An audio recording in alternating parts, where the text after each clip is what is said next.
Transylvania County, North Carolina mom Donna Few has been asking a lot of questions. Was he friends with murderers? You know, like people said I'm a murderer. Are you? No, ma'am. It's all part of her own years-long investigation that some say borders on obsessive. But perhaps that's understandable considering just how much she has lost. I might be able to get some peace now if this is done right.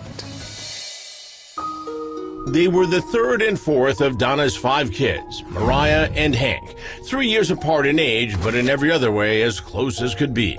Out of all of us, I'd say they were definitely the closest. Even well into their 20s, the two reportedly talked every day. They had a close relationship. I know Hank spent a lot of time with Mariah. He was protective of his sister. He loved her, and he wanted the best for her. Then, just a few months before Mariah's 30th birthday, a tragedy that would blow the family apart. Donna still remembers the call she got that morning. Donna, your daughter's dead, and she's laying right there on the floor. It was horrible. I didn't know what to think. The call was from a man named Teddy Snyder, Mariah's live-in boyfriend, and the father of her 3 children. He tells Donna and later paramedics that sometime during the night, Mariah had stopped breathing. Teddy also tells the coroner that Mariah had a substance abuse problem and that he thought she had been feeling suicidal. And whether it was accidental or intentional, toxicology reports would later confirm Mariah died from a drug overdose. One of Mariah's best friends, Lynn Adair, still has trouble talking about it. I asked Donna, I said, is it true? She said, yeah, Lynn, she's killed herself. I said, no, she didn't kill herself. I know better. A heartbreaking loss, but no one seemed to take it harder than Mariah's brother, Hank. Apparently, after her death, Hank escaped into a drug-induced haze. He told me that he'd been doing different things that I wouldn't be proud of him about. And with people, Hank's mom alleges, have a lot to answer for. At the time, Hank was reportedly crashing at the home of a man named Jason Johnson, a man with a reputation. Tweaker, drug dealer, general. I think he was hanging out with the wrong people. He wouldn't really bring me around them because, they weren't exactly, the best people to bring your little brother around. Hank had been staying at Jason's place with his girlfriend, Kelsey KK Mason. Then, October 9th, the day before what would have been his sister's 30th birthday. Hank came to see me that morning, and I hugged him. It was like hugging her. And he said, I'll see you in the morning. And I said, I'll be waiting on you, Hank. 2 days after that, just a few months after Donna got the awful call about her daughter's death, her phone rings again. She said, Donna, Hank's missing. I said, what do you mean he's missing? She said, he's been gone for 2 days. His phone's here, his dog's here. I immediately started driving, and I called the sheriff's department on the way. We had received a call that Mr. Few was missing on a Thursday, and our patrol division responded. Donna is already there when deputies arrive, along with Jason Johnson, Kelsey Mason, and several new faces. When deputies interview Hank's girlfriend, Kelsey, she tells them that on the night Hank disappeared, the eve of Mariah's birthday, it was just the two of them at the trailer. She goes on to say Hank had been working in the yard when around 7:30 p.m. she saw him, quote, sniffling and upset. She asked if he was okay, and without saying a word, wearing only a white tank top and a pair of jeans, he walked off into the woods. It was our understanding that it wasn't necessarily unusual for Mr. Few to take off walking and be gone for even a couple of days at a time. What did seem to be unusual, especially to his mom, was he had left without his cell phone. There were 2 deputies. They interviewed everybody there, and they felt like something was not right. So they called a search together. Not long after that, Detective Jeremy Queen arrived on the scene. And that's when Donna says the investigation took an abrupt shift in the wrong direction. They called a big search, and they were all standing around waiting to be told where to go. At about 7:10, Jeremy Queen shows up on the scene and calls off the search. A bold accusation, but Queen says A search was not called off. That's not true. It was up in the evening, pretty dark, couldn't see real well. After a couple hours or so of doing some searching, the decision was made to suspend the search until the morning, until daylight. But Donna insists nothing much happened after that, and she believes there was one very specific reason why. Something to do with one of those other faces at the house when she arrived, a man named Seth Queen, that she swears is part of a cover-up involving one of his relatives, lead investigator Jeremy Queen. Seth Queen, who was there, is his nephew. First, there was the sudden overdose death of his sister Mariah. Then, less than 4 months after that, on the eve of what would have been her 30th birthday, Hank Few was gone too. Vanished from the home he was sharing with his girlfriend, Kelsey Mason, and a man named Jason Johnson. When I got there, they told me and the law that Hank had gotten depressed about it being his sister's birthday and wandered off into the woods and never came back. Right away, Hank's mom, Donna, doesn't buy it. She says Hank never would have left his cell phone behind. And about that phone, Hank supposedly disappeared Tuesday at 7:30, and I was getting text messages from his phone at 11 o'clock at night. Donna says Kelsey later admitted it was her pretending to be Hank. And in police reports, so does another witness. But Donna also claims that authorities never followed up on that information. Then again, there's a lot she says police didn't do, even accusing then-Detective Jeremy Queen of calling off the search after discovering his own nephew, Seth Queen, at the house. There's something not right about it. But now Captain Queen remembers things a little differently. I think she's confused. I didn't have a nephew there on scene. I think I had a first cousin that was there that I don't know very well. Probably had less than 20 conversations with him in my entire life. He would not have anything to do with my decision to call off a search. I did not call off a search. The truth, he says, is that after a cursory search that night, the effort was postponed until they could bring in additional resources. Either way, Donna says she wasn't about to wait for that to happen, spending the next 2 days trudging through the woods on her own. Then we all started looking for Hank. Everybody started looking. And on the second day of that search, less than 100 yards away from Jason Johnson's trailer, a horror no mother should endure. I saw a pair of silk boxers by the creek that weren't there the day before. Started walking up into the laurel, and I saw fresh footprints. I walked up about 20 more feet, and I saw a foot. And then I would turn around and I had to look back, and there's Hank laying there. Dead. Face down, in a puddle of mud, another member of the family lost. It brought my world down. You know, after Mariah passed, I thought that was like, all right, this is about as worse as it can get. And then the one person helping me cope with such things, he's gone too. Where do you go after that? I screamed, and then I called the law. By then, Donna was already suspicious because of those fake texts from Kelsey. But when investigators, including Jeremy Queen, arrived, there were no signs of a struggle, no signs of trauma to Mr. Few's body. And when authorities search Hank, they find a syringe hidden in his shoe, which would later test positive for meth. There was nothing about the crime scene that indicated that it was anything other than an accident. But Donna, who sat with Hank for hours while cops processed the scene, has a much different interpretation. I knew that Hank had been murdered. For one, there was what she believed to be the odd positioning of Hank's left arm, behind his back, as though he'd been held down. And then there were his clothes. Remember, on the night Hank was reported missing, his girlfriend Kelsey told police he was wearing a white tank top and blue jeans. When Donna found him, he was in a t-shirt, overalls, and something else. He had a hoodie on upside down and backwards and zipped up in the back and pulled to his elbows.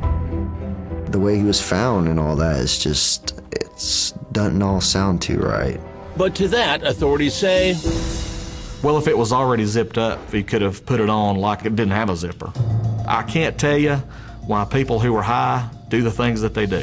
And when it comes to Kelsey's other inconsistencies, I don't think it's unusual for people to get a description wrong. If there had been trauma or something suspicious surrounding it, that would have bothered me. But getting a detail in the description, I don't think really changes the evidence and changes the facts of the case. and he says those facts became even clearer when Hank's toxicology report came back months later showing his primary cause of death was methamphetamine toxicity. Based upon the evidence and the investigation that we completed, I don't think there was any foul play. Case closed in the eyes of the law. Not even close for Donna. In the months after Hank's death, she starts her own investigation, chasing down rumors, questioning alleged witnesses, and even uncovering what she claims amounts to multiple confessions. She says she's involved. Now, as part of a wrongful death lawsuit filed 3 years after Hank's demise, Donna claims she has more than enough evidence to prove her son was murdered. And she's about to reveal it all to Crime Watch Daily. With your left hand on the Bible and your right hand in the air, do you swear or affirm that the testimony you are about to give is the truth, the whole truth, and nothing but the truth? Yes, ma'am. Cause of death, accidental. Status of case, closed. Public opinion, not so fast. Have you ever heard that someone was paid to kill Hank? That's floated around in the rumors before. Though the official report says Hank Few stumbled into the woods with a lethal dose of meth, Hank's mother Donna claims she's been collecting evidence to the contrary since almost the moment he was found. And now she's filed a wrongful death lawsuit against at least 10 suspected conspirators. There are a lot of people involved. Though all accused have denied her claims, Donna believes the case for murder starts with Hank's phone, the one he left behind with his girlfriend Kelsey KK Mason. Records show that very shortly after Hank supposedly walked off without that phone, someone made a 46-minute call to a friend of Kelsey's named Scott Stepp. As part of the discovery phase of Donna's civil suit, she deposed him just weeks ago. All right, Scott. Kelsey called you from Hank's phone on 10/9 at 7:32 for 46 minutes, it says. No. She talked to me for 5 to 10 minutes. Well, you can't dispute a phone bill for Verizon. Well, I'm not disputing nothing. I'm not on trial here either. A contentious beginning, but even though Stepp questions the length of the call, he does admit Kelsey rang that evening. She wanted me to come and get her that night, and I said no. She just said she needed to get out of there, that Hank was doped up and he was running around crazy and he was running through the woods. Did you think she was lying? Well, I didn't know what to think at the time. Either way, he insists he did not actually see Kelsey that night, but Donna has other witnesses who say they did. In a statement Donna says was given to her by a local store clerk, the woman writes that Kelsey, Jason Johnson, and a third man named Chad Wood came into the store that night at around 8:30. They were, according to her, covered in mud and blood. 30 minutes after that, She said the guy that lives behind the store came in and asked if she had a crowbar because they've stuffed Hank Few in the back of a trunk. I want to open up the trunk and see if he's okay. that guy was Dean Allen Beatties. Do you remember telling her that you had been told that Hank was missing and someone told you that he was in the trunk of a car? The missing part, yes. Dean says he doesn't remember being told Hank was in that trunk, just that he was trying to help a friend get into his car. He was like, hey, if anybody can help me find a crowbar, let's go pop it open and see what we can find. Did you believe that Hank was in the trunk of the car?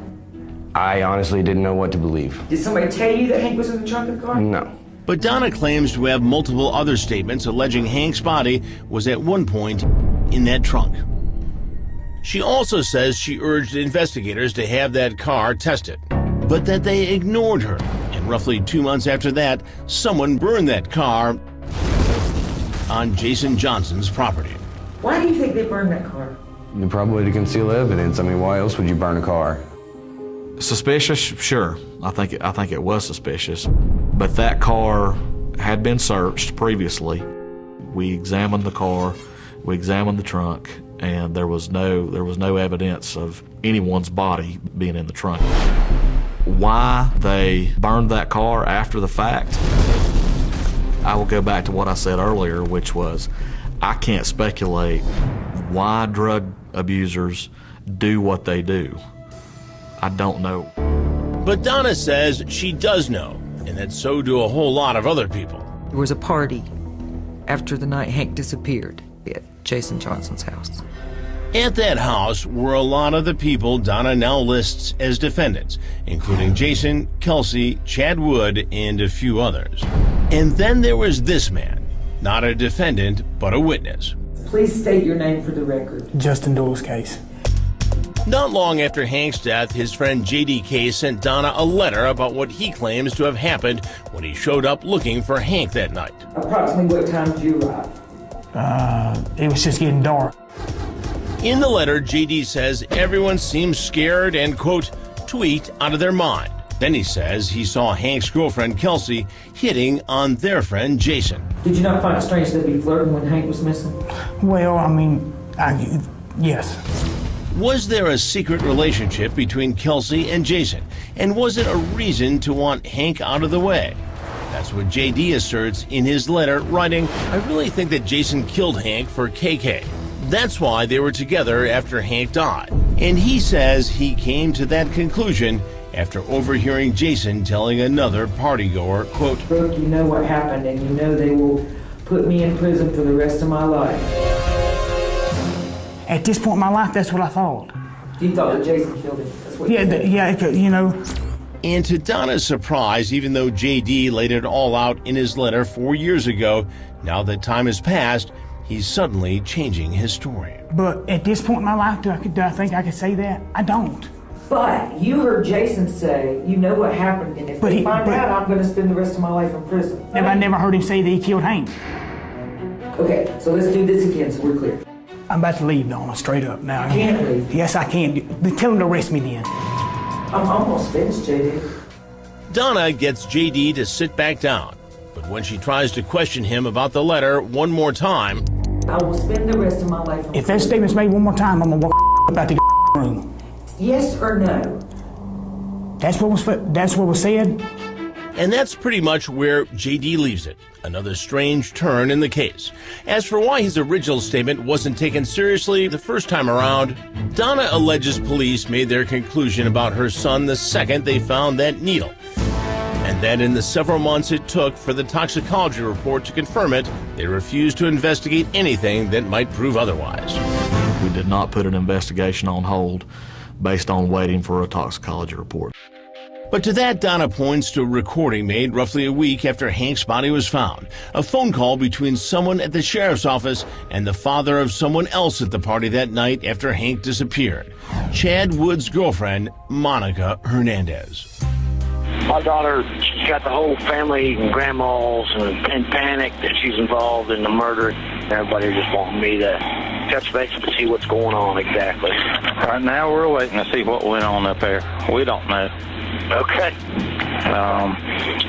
Just wait for a medical report and stuff to get back. Right now, she's telling the family that Chad's the one that did it. What happened after that call depends on whether you believe Donna or lead investigator Jeremy Queen. Jeremy Queen went to talk to Monica and Chad and interviewed them both and did not ask them either one a question about it. And they had had that audio for a week. That is not true.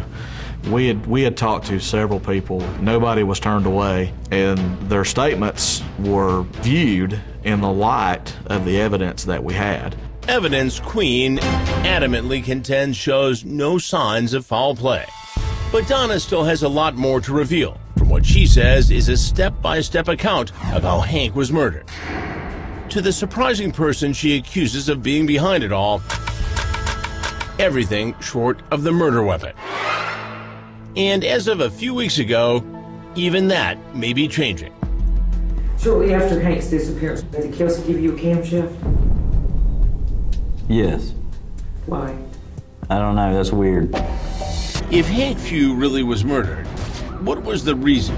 One prevailing rumor involves Hank's girlfriend, Kelsey KK Mason, and the man they were staying with, Jason Johnson. To my knowledge, KK and Jason are sleeping together, and Hank doesn't know about it. Certainly, it wouldn't be the first time someone killed for love. But in her wrongful death lawsuit, Donna Few lists at least 10 defendants. An alleged conspiracy so big, Donna believes it suggests a larger motive. Once again, it all goes back to Hank's phone. Did you see KK with his phone? I did not personally know, because by the time I saw it, Brooke had taken it from her. In the days after it went missing, Hank's phone was known to be with at least 2 people, Kelsey Mason and Hank's childhood friend, Brooke Smith. According to phone records, someone with that phone made what Donna believes to be a very telling call. At about noon the next day, there's a phone call to Teddy. As in Teddy Snyder, the live-in boyfriend of Hank's sister, Mariah, and the man who reported her death. So what does he have to do with this? Here's Donna's theory. According to several people that have written me, Teddy paid $6,000 to kill Hank because he was afraid of Hank. According to friends and family, in the weeks after Mariah died, Hank started asking Teddy a lot of questions. He was suspicious all the time that Teddy had killed Mariah by overdosing her. Reportedly, Hank even confronted Teddy about it, and the two got into a huge fight, one in which, according to rumors, Hank got Teddy to confess. He had described to me that he knew that Teddy had killed her. And that was just a few weeks before Hank's death. The last text message that I sent Hank said, "Hank, did Teddy really kill Mariah?" To be clear, Mariah's death has never been investigated as suspicious. Teddy Snyder has never been charged with anything connected to her death. And as far as anyone knows, Hank never shared his story with authorities. But in her wrongful death lawsuit, Donna says Hank's story is exactly what got him killed. They called Teddy hours after they murdered Hank. He paid him to kill him. And based on other statements she's received, this is how Donna says it happened. After Teddy made the arrangements, Chad Wood and Jason Johnson lured Hank to a predetermined location far from Jason's trailer. After that, from what I've been told, Chad Wood hit Hank in the head with a tool. And then Hank fell and started gurgling. And then Jason Johnson hit him in the back of the head. And I also heard that when they hit him over the head and knocked him out, he was still breathing, and then shot him up with crystal meth. Investigator Queen says he's heard those rumors too, but that the evidence just doesn't support them. The medical examiner specifically put in their report that there was no signs of trauma, and if there had been any type of head injuries whatsoever, that would have been noticed. Still, Donna seems certain these autopsy photos actually do show an obvious head injury. And as outlined in her civil suit, she believes that after driving Hank around in that car that was later burned, Chad, Jason, and at least 6 other people conspired to bury Hank Few alive. He had mud and water in his trachea in his autopsy. Later, after Donna began her own search, her lawsuit charges that the defendants dug up Hank's body, then moved it to where it was ultimately found. And in one of the most sinister claims of the alleged plot, Donna says Teddy Snyder specifically planned for Hank's murder to happen on Mariah's birthday. He was already heartbroken, and so, from what I understand, they were supposed to have sent me a text saying, "Mom, I can't live anymore. I can't live without my sister," but they forgot to do that. It was very premeditated. It's a compelling theory, and even investigator Queen admits there are details he didn't know. I have not heard the story about being killed at a different location, and then this is the first time I've actually heard that story. But he says it doesn't change the facts of the case or his position. And as for those accusations of ignored evidence and shady family ties, the Transylvania County Sheriff's Office, the North Carolina SBI, and the North Carolina Office of the Chief Medical Examiner is in no way covering up the death of Mr. Hank Few. But Donna insists she's closer than ever to proving her case, and she may have just acquired a key piece of evidence that ties everything together. Do you know Kelsey Mason? Yes, I do. Are y'all friends? We was friends. Remember that tool supposedly used to beat Hank? Donna heard a rumor it may have actually been part of an engine called a camshaft, which looks like this. Shortly after Hank's disappearance or death, did Kelsey give you a camshaft? Yes. Why? I don't know, that's weird. It's weird you asked that. Let's talk about it. Let's talk about it. Tell Kelsey walked in just like this right here with the camshaft in her hand, and I've got cold chills running all over me right now. Cold chills, for one, because he says he still has that camshaft. All right, let's talk a little bit more about it because this is new to me. Describe her manner when she gave it to you. Well, she just walked in with it, holding it up like that, like she didn't want no fingerprints on it. That was the first obvious. You might have been thinking you need to get rid of some evidence. Maybe. Is that what you were thinking just now when you got cold chills? Yes. Because I showed you that Yes. picture? No. Where was it at? Donna tells us that since that interview, she has spoken to an attorney about getting that camshaft tested for evidence. As for what Kelsey Mason has to say about it all, on the day she was supposed to be deposed by Donna, her lawyer showed up instead. I'm here and my client is not here, and that's really all I can say. I have no explanation for why my client is not here today, because I did in fact personally told her to appear at my office at 9 o'clock this morning. While all of the defendants have reportedly denied any wrongdoing, to date, Crime Watch Daily has only been able to reach family of the accused mastermind, Teddy Snyder. They declined any official statement other than to say he's innocent. So for now, that's where the case stands. And whether or not anyone believes Donna's pending lawsuit, the one fact no one can dispute is that a mother has lost 2 of her children, a family left broken. I miss Hank and Mariah both every day. Every day. Especially today. I've been thinking about both of them since I woke up. I'll never forget them. I'll always think about how they could have been there, you know, at that point. Everybody knows Hank was murdered. This is the biggest blessing I could ever have, is for the truth to get out. Because his children aren't going to grow up thinking that he didn't love them enough to stay here and take care of him. And he just walked off in the woods and died. It's a tragedy all the way around.